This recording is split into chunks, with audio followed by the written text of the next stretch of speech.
ఆ కూలగొడుతున్న ఇంటికి పేర్ని కృష్ణమూర్తిని నిలువరించిన చోటికి 100 మీటర్లు ఉంది.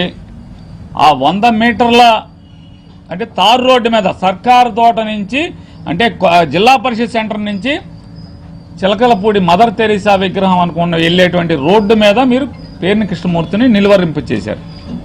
ఒక సర్కిల్ ఇన్స్పెక్టర్ గారిని అక్కడ విధులో అప్పచెప్పి ఆయన అక్కడే నుంచున్నాడు. కొనేమన్నా తోసుకుని వెళ్ళాడా? తోసుకుని వెళ్ళా, అక్కడే నుంచున్నాడు. అతను ఎమ్మెల్యే అభ్యర్థి కాబట్టి అతనితో పనిచేస్తున్నటువంటి కార్పొరేటర్లు వాళ్ళందరూ కూడా వచ్చి నుంచుంటారు, లేదా మాజీ కార్పొరేటర్లు, లేదా ముఖ్యులో పార్టీలో తిరిగేవాళ్ళు, ప్రజల్లో బాధ్యతగా గుర్తింపు పొందిన వాళ్ళు ఆయనతో పాటు వచ్చి నుంచున్నారు.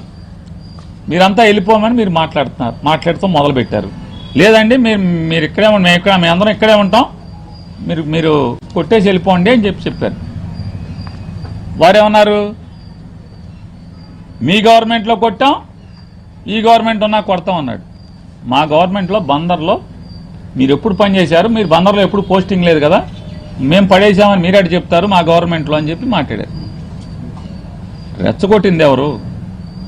పోలీస్ అధికారిగా మీ గవర్నమెంట్లో కూడా కొట్టారని కొడతామని కొట్టాము, మా గవర్నమెంట్లో ఎప్పుడు కొట్టాము? ఏ ఇల్లు కొట్టారు? ఈ సీఏ గారు ఎప్పుడు సాక్ష్యం ఉన్నాడు? ఆయన ఎప్పుడు అడ్డం ఉండి ఎవరిని రాకుండా ఎప్పుడు మేము కొట్టమంటే కొట్టించాడు? ఏ మున్సిపల్ కమిషనర్ కొడతాకి మా గవర్నమెంట్లో ఉండగా అప్పుడున్న పనిచేసినటువంటి ఏ అధికారి రక్షణ కోరితే వచ్చి రక్షణగా ఉండి కొడతంటే రక్షణగా ఉన్నాడు? లేరు కదా. అదే మాట అన్నాడు. అంటే ఆయన ఏం మాట్లాడతాడంటే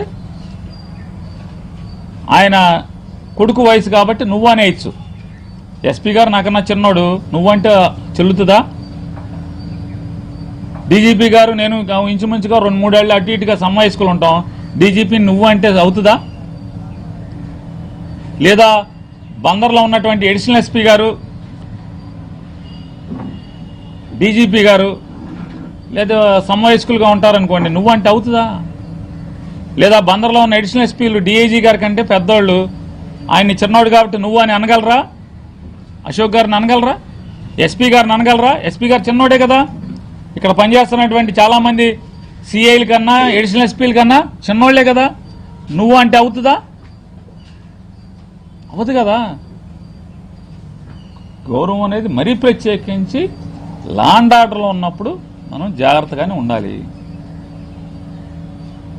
జైపాల్ గారు స్టార్ట్ చేసింది ఎవరు? గిల్లింది ఎవరు? మొదలుపెట్టింది ఎవరు? అవన్నీ వదిలేసి శరీరాన్ని అవహేళనగా మాట్లాడుతూ కృష్ణమూర్తి ఆయన శరీరాన్ని గురించి ఎక్కడ మాట్లాడాడు? ఏ వీడియోలు? జైపాల్ గారు మీరు చెప్పండి. పేరుని కృష్ణమూర్తి గారు మీరేంటారు? తండ్రి వయసు ఉన్న సిఐ గారిని నువ్వు అని అఘోరంగా మాట్లాడుతూ పేరుని కిట్టు ఆయన యొక్క శరీరాన్ని నేను పేరుని నాని గారు ఎప్పుడు మాట్లాడాను? జైపాల్ గారు ఎవరి శరీరాన్ని అవహేళన చేశారు అక్కడ? నేను అన్న మాట ఏంటి? మొత్తం ఆ కూల్చివేతలో పాల్గొన్నటువంటి ఒక అతను ఇట్లా ఉన్నాడు, అతన్ని ఇక్కడికి తీసుకొస్తామని చెప్పాను. ఆ ఒకతను మీ పోలీసు అని ఎవరు చెప్పారు? మీకు మీరే అన్వయించుకుంటారా? మీకు మీరే ఊహించుకుంటారా? మీకు మీరే కూర్చున్నాను, మీకు మీరే అన్నీ ఊహించుకుని తిడతారు. పలానా పోలీసు, పలానా పేరు, కనీసం పేరు చెప్పానా? పోలీసు అన్నానా? పలానా అతను ఇలా ఉన్నాడు, ఆ అధికారిని కూడా ఇక్కడ పెడతాము అన్నాను. మీరు ఆ అధికారి కాదు కదా, మీకెందుకు భుజాలు గుమ్మడికాయ దొంగ అంటే భుజాలు తడుక్కోవటం ఎందుకు? మీరు మిమ్మల్ని అన్నావా? పోలీసుని అన్నావా? కాదే. నేను పోలీసు అధికారి అని లేకపోతే మున్సిపల్ అధికారి అని అక్కడ 1,00,000 మంది పనిచేశారు. 100-150 మంది ఆ ఇల్లు కూల్చారు. అందులో ఒక అతని గురించి మాట్లాడాను. మీకెందుకు ఉలుకు? జైపాల్ గారు మీ సిఏ గారిని ఎవరన్నారు? పేరు పెట్టి అన్నానా? అనలేదు కదా. మర్యాద ఇస్తే ఇస్తాను, ఇవ్వను. మీ మర్యాద ఇవ్వడం చాలా ఎక్కువ అని తెలుసు, అని నాకు తెలుసు. చాలా పోస్టింగ్ లేకుండా ఉన్నావని సబబు కాదని మాటలను పోలీస్ స్టేషన్ తీవ్రంగా ఖండిస్తుంది. మాట వచ్చినప్పుడు, మీరు మాట తూలినప్పుడు 100 మాట్లాడతారు. ఇది పంపులు గారి తాగాదా? మీరు పంపులు గారి తాగాదా రాకూడదు. అధికారిగా ఉండాలి కదా.